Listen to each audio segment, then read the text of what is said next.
Hey guys, welcome back to Crazy Dave's Kitchen. This is now going to become the freeze dryer series. Okay, so I mentioned earlier tomatoes, okay? Right now I got some Roma tomatoes. They're on sale at the local grocery store. I put them in the fridge because I want them to be nice and firm. Don't freeze them, just nice and firm because we're going to slice them up. I found it easier, believe it or not, you're going to laugh, but I found it easier to use my meat slicer to go ahead and slice these up. We're going to slice them about 1/4 inch. Over here, you'll see I put spices in a bowl. Okay, to make it easy on you guys, go to your local store, whether it be Walmart or whatever. Pick up the cheapest spices. They don't have to be the most expensive one. Okay, I added, what are these? Each one is about 3.4 ounces. So that is garlic powder. All right, we got that one. A bottle of oregano leaves. This is actually 0.87, but you'll see the bottle the same size. A bottle of Italian seasoning. And this one's about, what is it? About almost 1 ounce, but still, you want the bottle, okay? Now, the last one, onion powder. Actually, not really the last one. The last one is actually going to be some sea salt, and I'm not going to be throwing that one behind my back because that's in a really nice glass grinder, okay? Put them all together in the bowl, okay? And then you're going to give that bowl a good shake. Now, the secret is you're not going to done it. We did the first time and it made a big mess. We were actually dunking the tomatoes in this. Nah, you don't need to do that. And this is the reason why.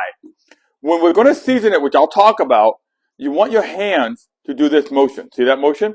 And the reason being is you're going to start rubbing the herb. You're going to start rubbing the oregano. You're going to start rubbing the Italian seasoning and breaking up the oil, and it's going to bring out the flavor, the aroma, and it's going to be sucked into the tomato. All right, let's get busy. Let's slice these tomatoes.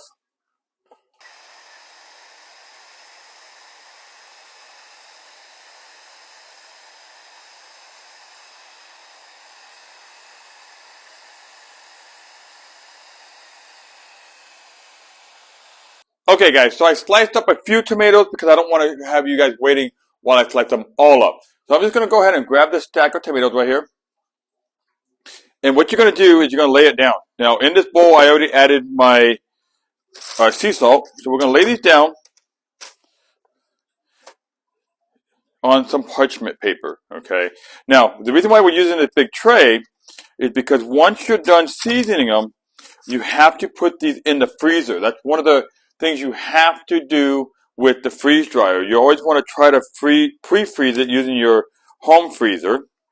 It's not a requirement. It's just that if you don't freeze your food first, then you actually cause your machine to run a lot longer, and your drying time is going to be, forever. Okay. Now we're just going to keep trying to fill this up, and you'll see that when I get smaller pieces, I like to kind of fill in the gaps here. Okay. So again, single layer, and then we're going to go ahead and season these, and I'll show you how to do that in one step. Okay, so now we got the single layer. This is what I mentioned earlier as to before we took the whole tomato, we put it in there, it made a mess. This time we're just going to grab a little bit pinch here and just rotating it. See how I'm pinching it? And I'm basically making like a ball. So you're rubbing it. And you want the oils to kind of get out. So we're just going to season them up. Once you're done seasoning the first side, flip it over. And you're going to do it again. Now, I know some of you guys may be like, oh, this is how we do it as Italians in the pizza shop. We just throw it all over the place. You can. I mean, it's no big deal. Because a lot of these herbs and spices are actually going to come off once you're done freeze drying. You'll see that later. But the flavor actually gets into the tomatoes. So I'm going to finish seasoning this up. Give me 1 second here. And then I'm going to flip them over. And I'm going to do the next tray. Okay, here we go. Now we're going to start flipping them over. And just repeat the process. Simple. Okay, so now that the tomatoes are coated on both sides, we're just going to add another piece of parchment paper on it. Okay. And we're going to repeat the same step until all of the tomatoes are done.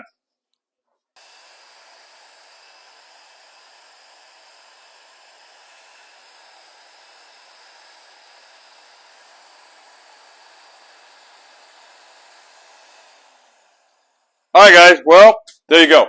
That is a lot of tomatoes. I think me and my wife counted almost 100 tomatoes.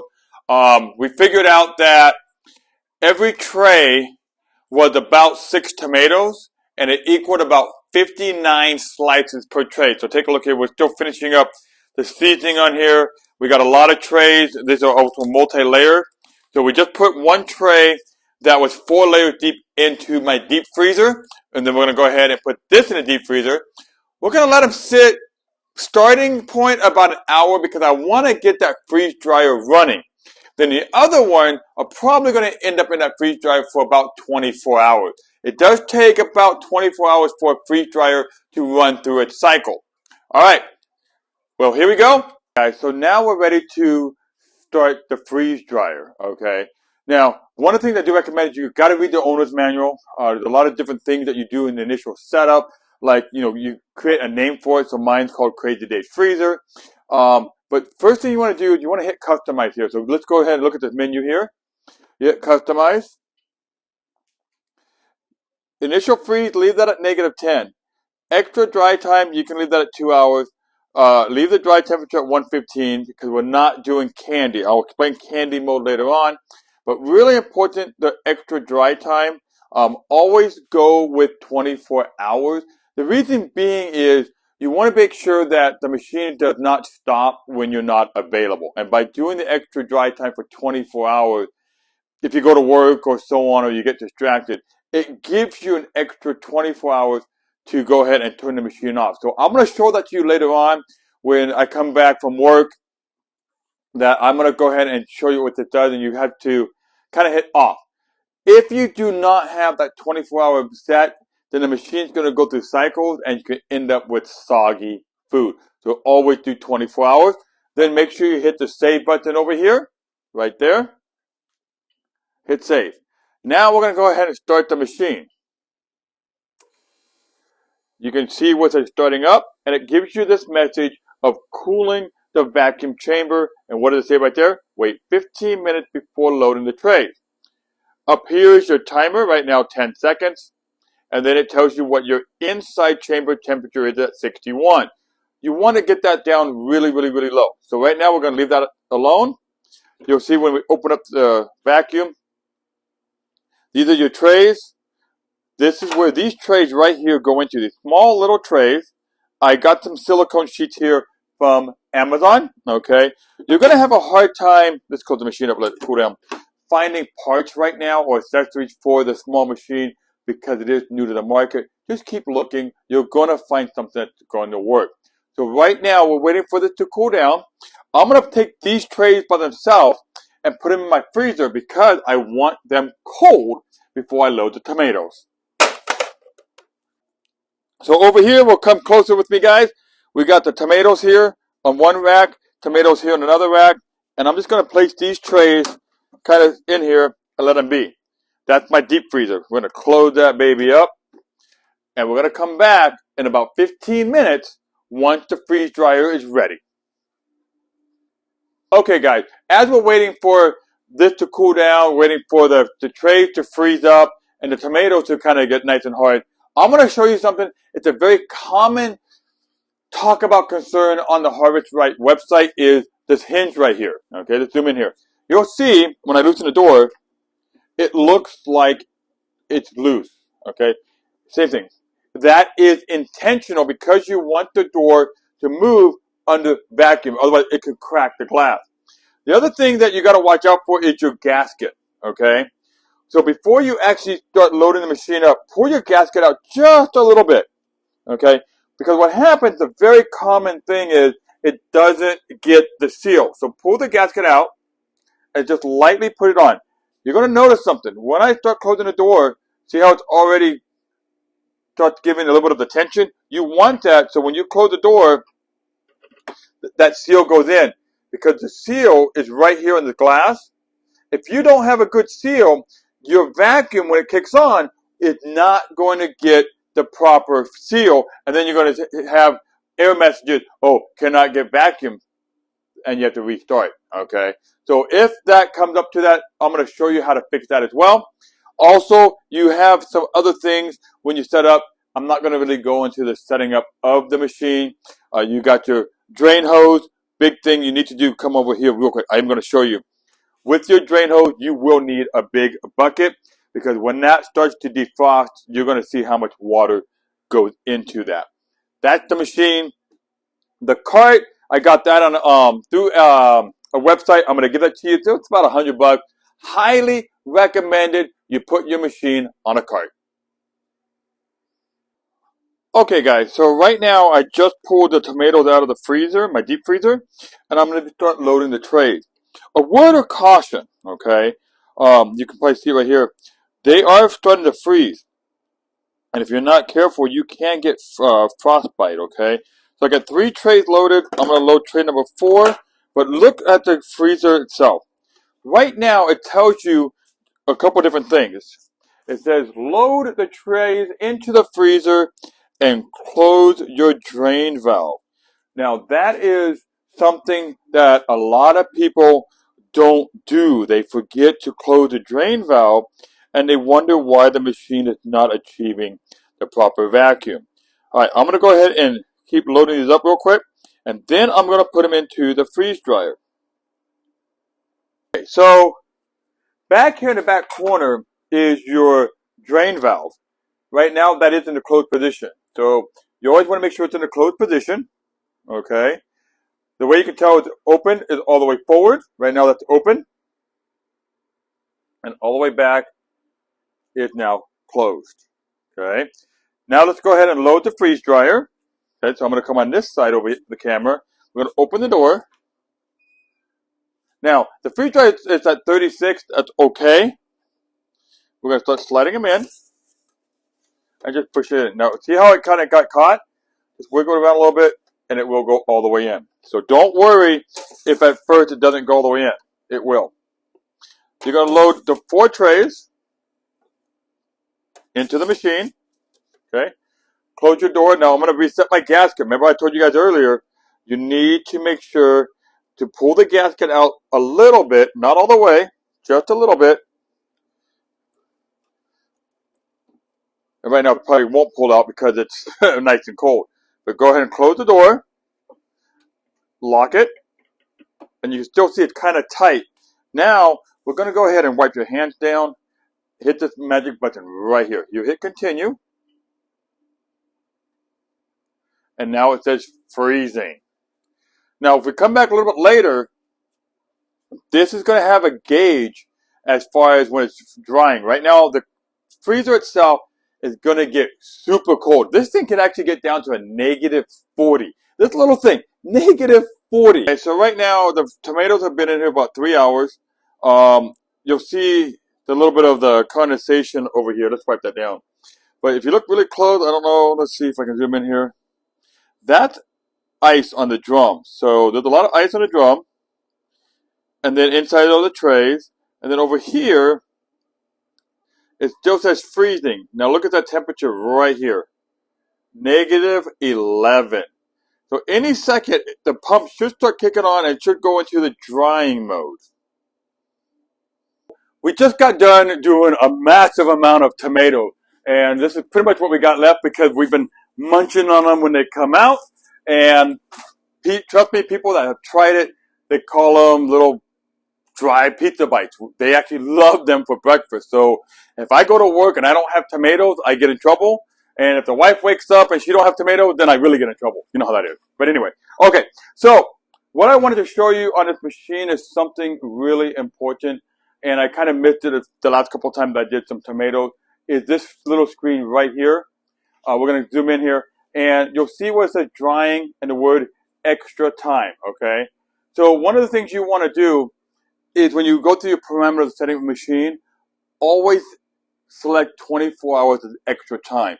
And there's a couple reasons for that. Reason number 1, we live busy lives. We all get distracted. People got soccer games, you got football games you want to watch, and you don't want to get up off the couch. There's different things that happen. So by doing the extra 24 hours, you don't have to sit here and babysit this machine because you don't know when it's going to be done. It's not like, oh, it's going to be done in 2 hours. It's going to be done in 3 hours. You don't know. The machine is done when it tells you it's done based upon the sensors that it has, okay? So now you'll see right now it shows that it's counting down from 15 hours. That means it got an extra 10 hours of dry time from when I normally put it in there. And the reason being is, early this morning, I tested some of the vegetables that I was doing, not tomatoes, but I was doing some squash. And when I pulled them out of the tray, they were cold, which tells me they were still raw. You should not have anything come out cold or soggy, okay? So I had to put it in there a little bit longer.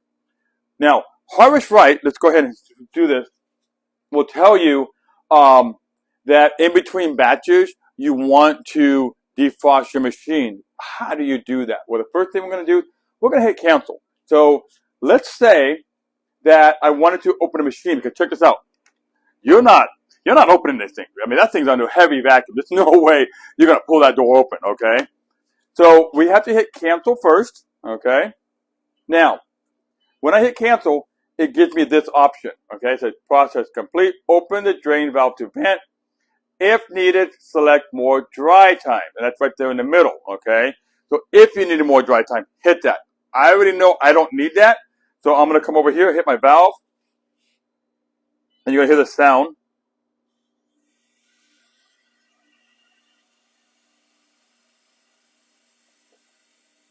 And what that's doing is now letting air into the chamber, releasing the pressure from the door. Now, over here, you'll see everything still stays the same. It's asking me what do I want to do as the next step. So this is an opportunity that you open the door. Okay. I'm going to come around the camera real quick. You're going to pull out one of the trays. So let's pull out this one right here. Now the trays, when you come out, should be warm to touch. They're a little hot. That's a good sign. Okay. I'm going to set that down. And we got a big chunk of what is this? A squash, it looks like. Make sure it crunches, and it does. Taste it, and it's not wet like it was early this morning, okay? So that is a good batch, okay? So we got some mixed vegetables here, some more mixed vegetables, and over here, it's not really tomatoes, but we're gonna kind of play around with it. Zoom in on that. Avocados. Never had them, so we'll just give it a shot. Let's see. Let me go a small one. We're gonna taste it, and we're gonna break it first. Oh, that's crunchy. You know what? That's actually pretty cool. Ooh, I think the next batch I want to do on this one, and I'm going to have to do a recipe on this one, is I'm going to go ahead and add some salt and pepper. But the camera person, they would like a piece, so let's see if we can feed the camera. That's actually pretty good. Okay, enough about that. Let's go ahead and get these out. So, if you wanted to do more time coming closer here, you would hit here. More time. And it tells you, please close the drain valve, because now you have to reset the machine. We're just going to hit continue. Now we're going to hit cancel again. Okay. And now you got the option of no defrost or defrost. Harvest Right recommends that between batches, defrost. So, plus I got to clean the machine. We're going to go defrost. And I don't think it picked up on that. Let's try it again. Okay, now the machine turned off. Defrost time, I always do my defrost at 2 hours, okay? And it says, please keep the drain valve open and remove product from the dryer, close the door. So now we're going to close the door. I already removed the product, so I'm going to hit continue. And now I'm going to go on the other side and just simply close the valve. Okay, so that's how you do the steps of extending your dry time. That's also how you guys do tomatoes. So remember, hit the like, subscribe, tell your friends, and please guys, comment mostly in YouTube, okay? So that way there, as a community, everybody together gets to see what's going on, because we are continuing the adventure into freeze drying.